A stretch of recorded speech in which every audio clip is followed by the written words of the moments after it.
How was lunch? Good, good? Okay, cool. All right, our next speaker, Sarah from Greylock. A couple interesting things about her. I think she was product lead at Pinterest, which is pretty impressive. But what's really even funnier, and you'll laugh right now when she comes out, she was captain of our rugby team back in the days. Sarah, come on down. Captain of the rugby team. Okay, can you hear me? Okay, great. Oh, and so that thing is not going to be on, huh? All right. We're going to wing this, you guys. All right, so it's good to see you all. So I'm going to be talking about engagement today. And can you understand me well? It sounds really loud for me, but you guys are good? Okay, thanks.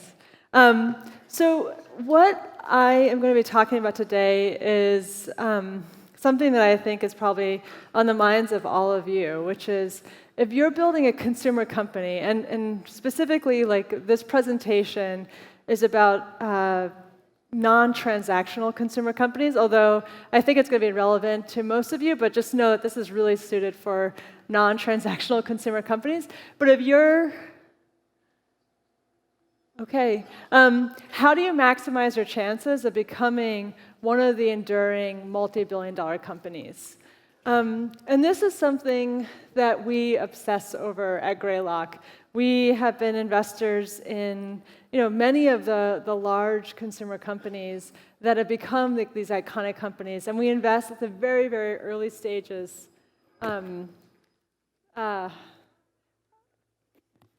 I think I might need the mic, but all right. Oh yes, can you turn that on? Thank you. We invest in the very early stages of these companies, so Airbnb, Facebook, LinkedIn, the Series A, Series B for all of these companies. All right, we are in business now. I can actually see my slides. And the thing about me is that I'm also kind of similar story. I actually started my career in investing, was at Bessemer Venture Partners, and was lucky enough to invest in the Series A of Pinterest when it was a 5-person company and 30,000 users. And so it was at the very, very beginning of something that ended up being this large, iconic business. When I left Pinterest, I actually ended up joining the company a year later, and then when I left, we had just crossed the threshold of 100 million monthly active users. So what do you look for when you're a founder starting a company, when you are an investor looking at companies at the very, very early stages? Like, what are the things that you look for? And to me, it all comes down to engagement. And this is probably a little different than what you guys are used to hearing about. I know that people talk a lot about growth, but I actually think that the engagement is the fuel powering all these iconic consumer businesses. And specifically, the framework that I think about when it comes to thinking about engagement is what I call the hierarchy of engagement. And some of you may have read, I wrote this in a Medium post recently, but so the first level of engagement is what I call the growing engaged users. And I'll talk about each of these levels. The second level is retaining users. So once you've got this growing base of engaged users, how do you make sure that you keep them? And then the third is that ideally your product turns the engagement that your users are giving you into something that basically propels the company forward with these virtuous loops, which I call makes the company self-perpetuating. And if you can achieve these 3 levels, I believe you have the best chance possible of building one of these iconic and enduring businesses. So let's talk about the first one. So as I mentioned, in Silicon Valley, you guys probably hear this all the time. It's about growth hacking. It's about growth. And you can see this is the number of people doing a search on Google for growth hacking right now. It just keeps on going up. And growth, don't get me wrong, it is really hard to get growth, but not all growth is created equal. A lot of companies actually get growth pretty early on in their life cycles. And what you see is that not all growth is created equal. That there's good growth and there's bad growth. And what good growth is it doesn't matter how many downloads you get or how many monthly active users it gets. What I think you really need to focus on is growing users completing the core action. And what I mean by core action is it's the action that you want your users to do that is the foundation of your product, that without people completing that action, you wouldn't have a product. So, obviously I come from Pinterest. Like, what would Pinterest be without pinning? Or what would Twitter be without tweeting? Even YouTube, like, when I was thinking about what's the core action for YouTube, I thought, oh, of course, it's watching a video. But that's not actually, like, what YouTube innovated on, like what their kind of disruption was of the very early days, was figuring out how to make it super easy to get people to upload content into YouTube so that there was stuff to watch. And so YouTube just wouldn't exist if people weren't constantly uploading new content into YouTube. So that's the core action that they have to care so much about. And so I think when you don't focus on people completing the core action, and you just focus on like this kind of top line number that people like to talk about in the press or show many a VC a slide for, it's like the empty calories of growth. It's really like not what's good for you, and it's not what you should be tracking your business on. And so then the key question is, all right, you understand what your core action is.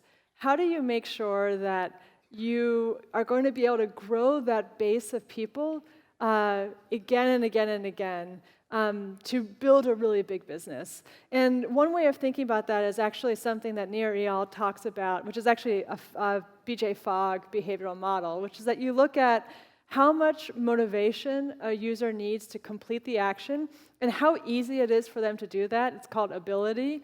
And there's like this threshold, this kind of curve that you have to have like someone jump over. And so it either has to be really easy, or you have to be really motivated, or some like combination of the two. And if you have an action that is over that line where the trigger succeeds, and you have like a really good chance of building that base out. And that's what leads you to the second level, which is retaining users. So let's assume you've got a company where you have you have a strong foundation for the hierarchy. You have a growing base of engaged users. Now the question is whether you'll get those users to stick. Because if you don't get those users to stick, what happens is you have like the leaky bucket problem, which I'm sure you guys are all familiar with, which is this idea that you kind of keep on bringing people in, but you lose them. And so you have to be increasing the number of people you bring in just to grow, because otherwise you end up losing everybody. So having a sticky product where you retain people is incredibly important. And the way that I think, like when I look around at the best products and what they've done to create sticky products, I think that they do two things just really, really well, which is number one, they create accruing benefits as a user engages with the product, it gets better for them, and I'll talk about this. And they also create this idea of a mounting loss, which is what happens if a user leaves a product. So what I mean by accruing benefits is that really a user, like you should be able to ask your users, like, do you feel that the more I use the product, the better it gets? And it should get better because as I'm engaging with the product, I'm either giving you explicit data on what I want or implicit data, and then you're using that data to kind of make this product better for me. So one company, obviously, to think about is Facebook. Like, they are incredible at making a product that that gets better and better for us. When I connect to a friend on Facebook, assuming it's a real friend and not someone that I'm just going through a list and randomly connecting to, but when it's really a real friend and I connect to that person, that's an explicit action where I understand what that means for me as a user, and it means that my newsfeed experience is going to get more engaging because all of a sudden I'm going to start to see content from my friend.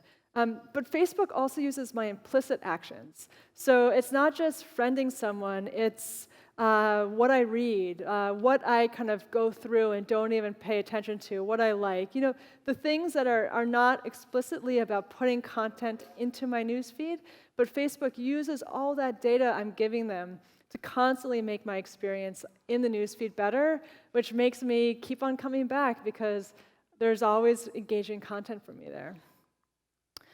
The flip side is what I call mounting loss. And so the idea about mounting loss is that the longer you use a product, the harder it should be to leave the product. Again, to use Facebook, I mean, I'm sure we're all in the same boat. Like, I don't know how many times I've deleted Facebook from my phone and then reinstalled it because I have my friends there, I have my photos there, I have, it's where people know to reach out to me. And so I have so much to lose from leaving Facebook right now that the combination of the two things means that I'm never going to leave Facebook, or I'll probably never going to leave Facebook. Evernote is another example of a company. I don't know how many of you guys, are there any Evernote users out here? Yeah, I am like addicted to this product. Like, I put so much content into Evernote now. Like, every time I meet with a founder, I'm taking notes in Evernote. I am forwarding emails to Evernote. I'm dropping files into Evernote. And it's because the more I use it as like an extension of my brain, the better it gets. Like, I do a search, and I just know that everything I have is going to be in Evernote.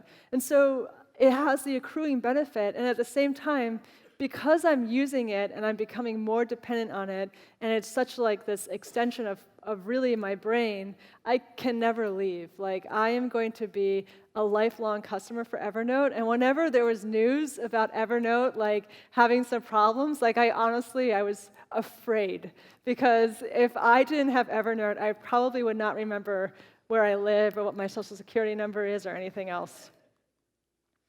So let's take an example of like when a company doesn't actually go up and like kick ass on level 2.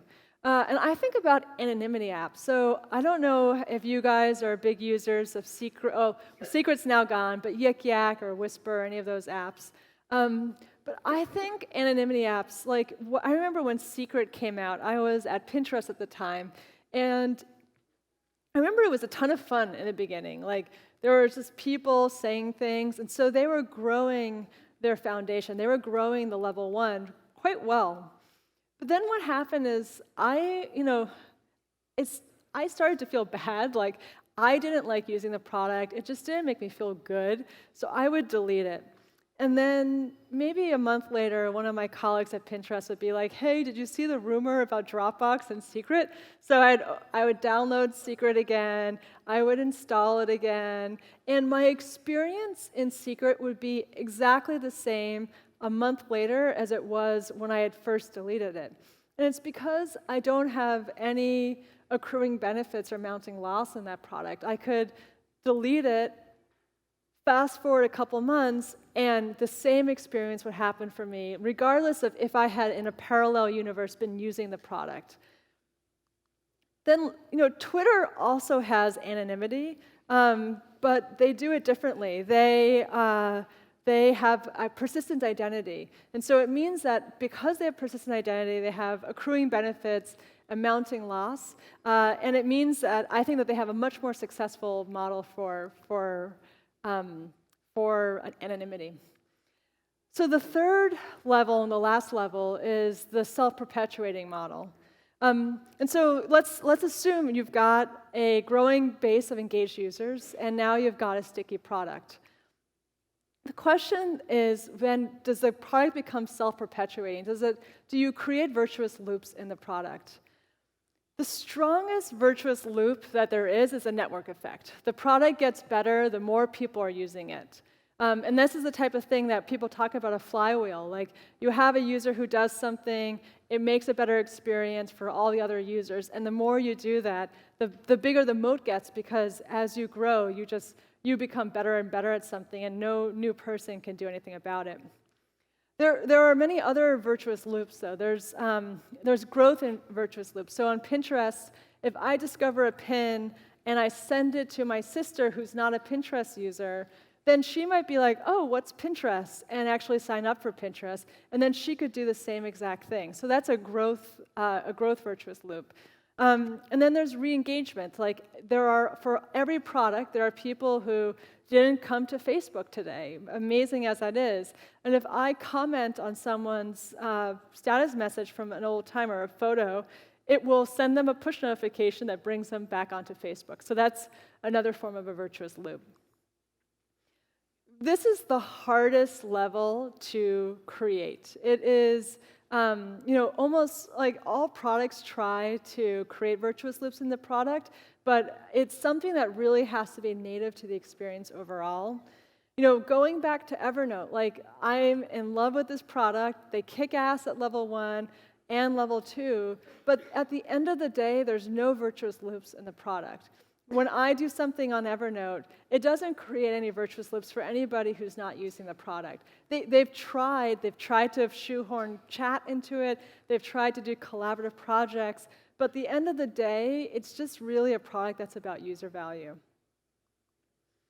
Tinder is another, I pick on Tinder because it's kind of funny that this may or may not be true for Tinder, but online dating apps have this thing where they have some virtuous loops. So if I match with someone on Tinder, then it sends a notification to the person with whom I matched to bring them back onto Tinder to have an engagement with me.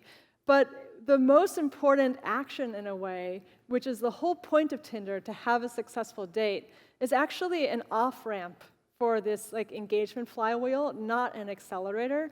And so they constantly have to work to kind of bring people in the funnel because they have this irony, which is that when they're successful, people stop using the product. They don't get more engaged.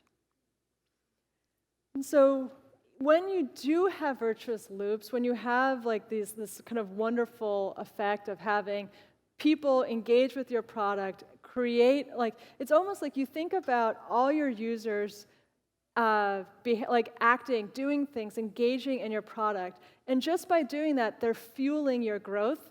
That is the most incredible place to be. Usually people have to pay money to get users to come in, to re-engage users, to get people to try the product in the first place. And here you have something where your existing users are actually doing that all for you. So that when you can hit that level, you are in a really good position to become one of these enduring businesses. So just to close up, level 1, we talked about growing engaged users and the importance of real growth, of looking at your core action. We talked about the importance of retaining users and making a really sticky product. And we talked about creating virtuous loops in your product to kind of make the company itself self-perpetuating. And if you can hit all those 3, I think you've got an incredible chance of building one of these enduring businesses. And so the thing I want you to remember is it's not just growth, really engagement is the fuel powering these businesses. Thank you.